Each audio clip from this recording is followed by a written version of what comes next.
Go ahead and fire away.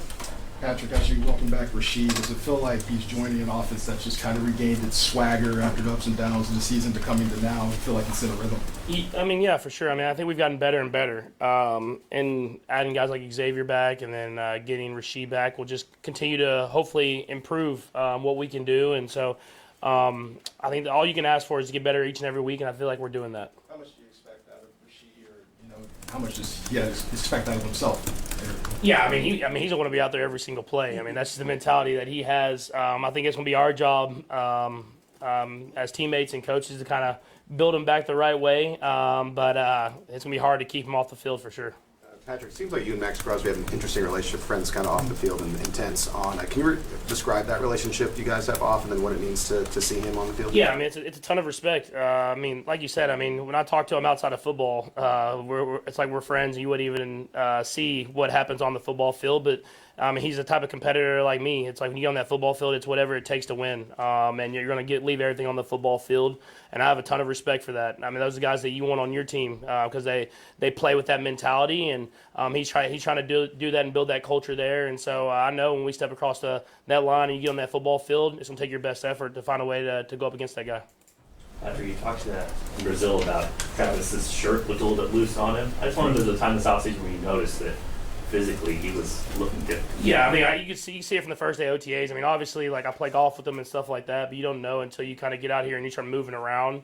And so I think right when you got to OTAs and you saw him and going through workouts, you could see that his body was in good shape and he was moving a little faster than he even was the year before. And I could tell just from the mentality that he had that he was going out there to prove something, and he's done a great job starting off this year. What do you think of his shape this past game?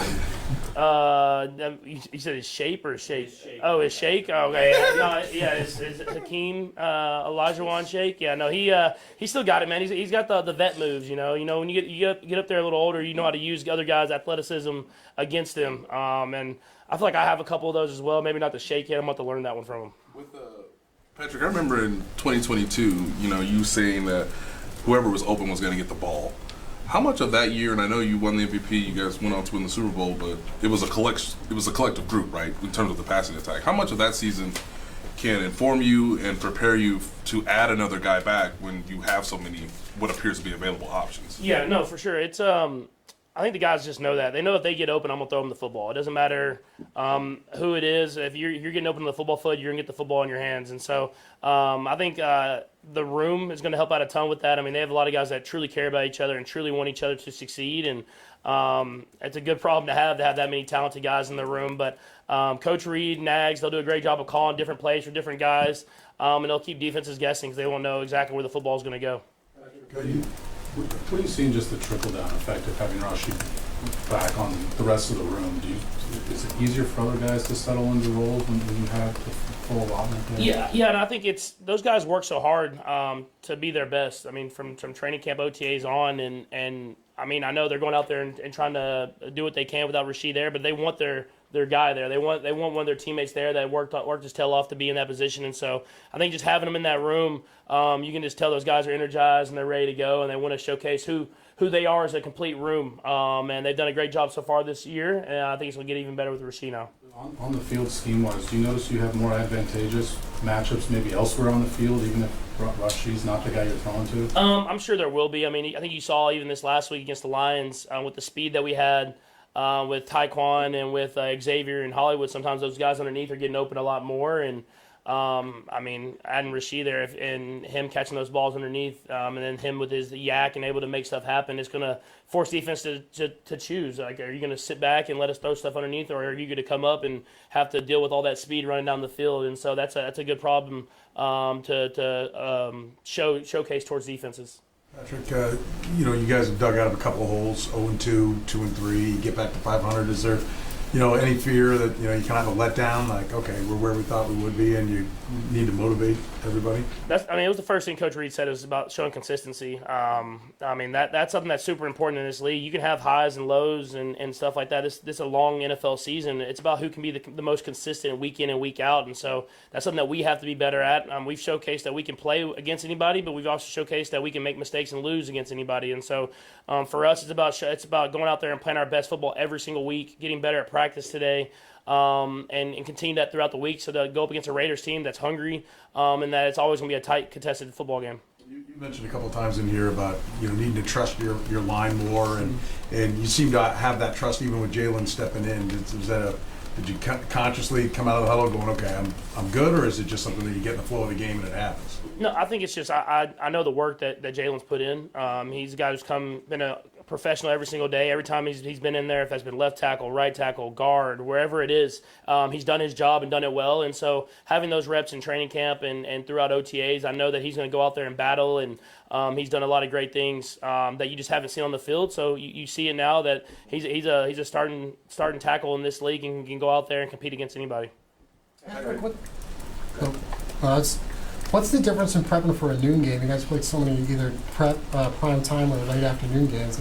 For you personally, I think it's something that we could be better at. Honestly, I mean, we haven't got that noon game this year, and I think last year we kind of came out flat in some of those games. So we have to have the mentality of getting your work done at night, and making sure you can get a good night's rest. Preparing yourself maybe a little bit more during the week so you don't have to get that last minute study, kind of like cramming for an exam. You want to prepare yourself throughout the week, and so that when you wake up in the morning, you're fresh, you're ready to go, you get to the stadium, and you get out there and start the right way and don't start flat and have to dig yourself out of a hole.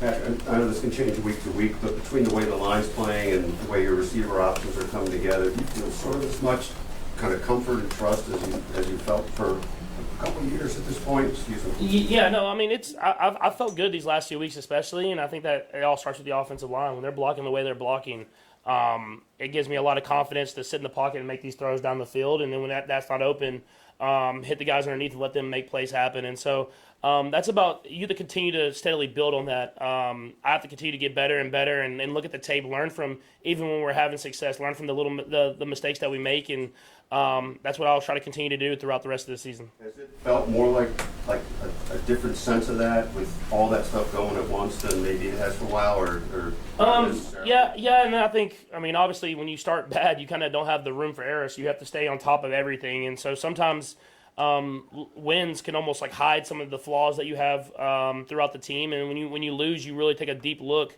at what you can get better and better at. And so for us, it's about accepting that challenge of now that we're having a little bit of success, still looking at the film the same way and then going out there and competing and getting better each and every week. Nate? Patrick, I understand Sunday before kickoff was a bit unusual with Josh, but since then, have you been able to communicate with him? And is there any message you have for him at this point, given just the unusual nature of this? Yeah, I mean, I'll keep conversations kind of between us, but I mean, it's I'm always praying for all my teammates, so I'm always praying for them, and I'll just keep everything else kind of private to us. Non-Chiefs question. The tortillas out of Tech, I know you're a proud Red Raider. It was a bit of a kerfuffle at the end of the KU game. The coaches were kind of talking about that. There's a rule in place now. What are your thoughts about trying to figure out what they're supposed to do with it? I'll stay in line with Coach McGuire. I mean, I love the tortillas and throwing the tortillas, and doing that at the first kickoff is awesome, but whenever it hurts the team, you don't want to do that. But I love the passionate fan base that the Red Raiders have, and I love how the Red Raiders are playing football right now. And so just keep it to not getting penalties on game day that could hurt the team, and then go out there and continue to win football games. Neil? Can you talk about playing an AFC West team, and while the Raiders have moved a lot, it's still the Raiders? Oh, 100%. You feel that when you step in the building during Raider week. I mean, it's I always said it doesn't matter if you're doing good, they're doing good, both doing bad. This game, it means more to everybody. Everybody that's playing in the game, both sides of the football, and so you have to have that mentality. It's a true rivalry game. You don't have a lot of those in the NFL, and I'm blessed to be a part of it because it really does bring out the best in both teams.